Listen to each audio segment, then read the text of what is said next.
కొమరంభీం జిల్లా వాడిగొందిలో వాగు ఉప్పొంగి ఉధృతంగా ప్రవహిస్తోంది. వాగును దాటి ఆసిఫాబాద్ వెళ్లలేక నలుగురు టీచర్లు రాత్రంతా బడిలో తలదాచుకుని తీవ్ర ఇబ్బందులు ఎదుర్కొన్నారు.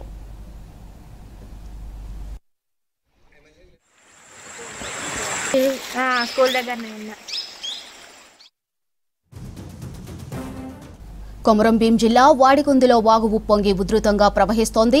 ఇక వాగును దాటి ఆసిఫాబాద్ వెళ్లలేక నలుగురు టీచర్లు రాత్రంతా బడిలో తలదాచుకుని తీవ్ర ఇబ్బందులు ఎదుర్కొన్నారు.